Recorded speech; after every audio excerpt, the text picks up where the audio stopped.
All right, number 8 from the 9-3 homework set says, you start with $17,500 and you're experiencing a 4.2% raise per year. So what's your salary in the 10th year? Here's what you can't do. 17,500 times 4.2 times 4.2 times 4.2. That would be wrong. That would be a 420% raise every year. All right, actually a 320% raise every year. But let me get back to what should we do? Well, if your salary is going to go up by 4.2%, we need to figure out the R. What do you think it is? Oh, I think it's 1.042. That's right. What we did way back in September.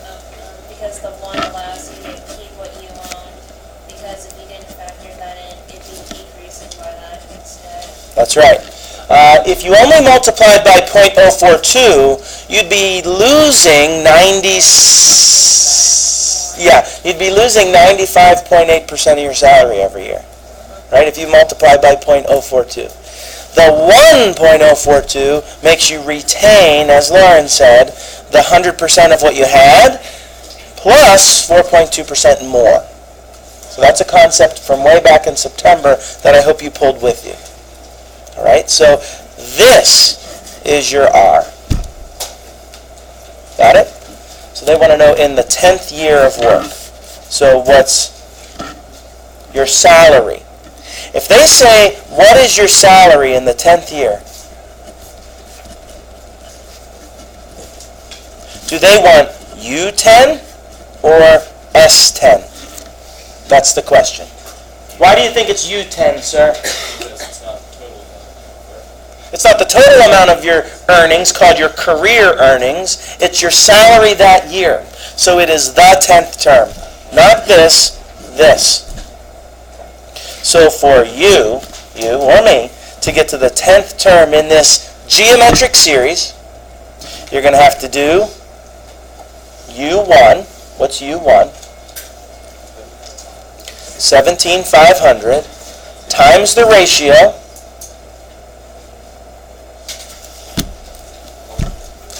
1.042 to the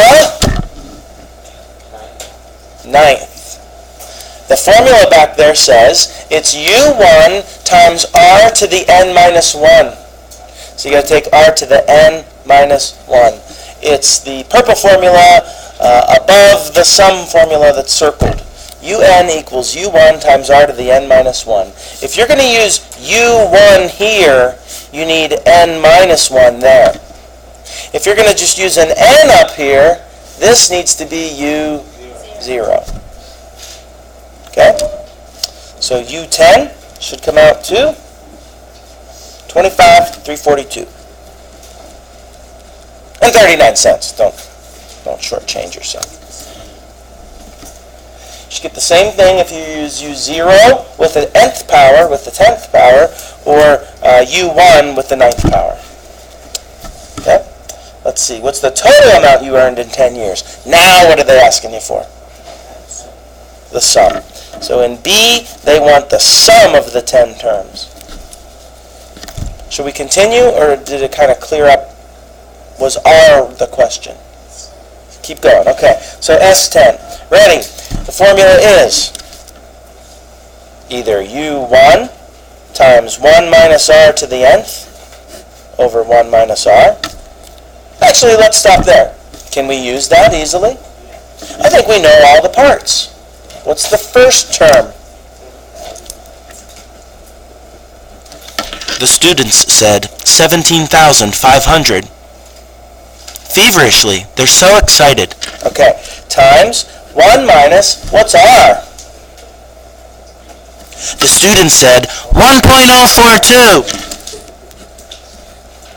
To the how many years? One student, who always answers the questions, said 10. Over.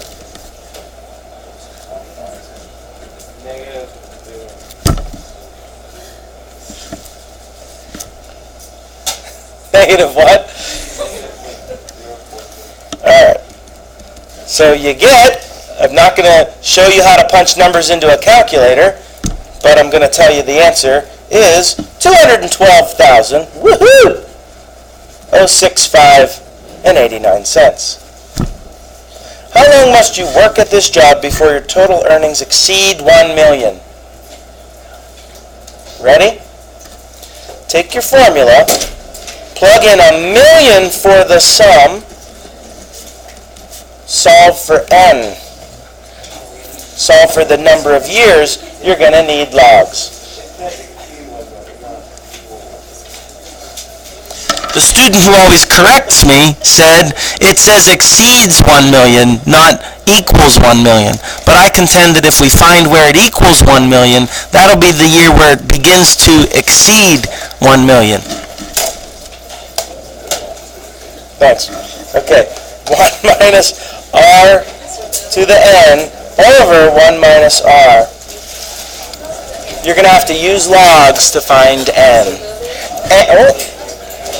It comes out to like 29 point blah, blah, blah. So it's about 30 years. It's about 30 years. Videos in other classes.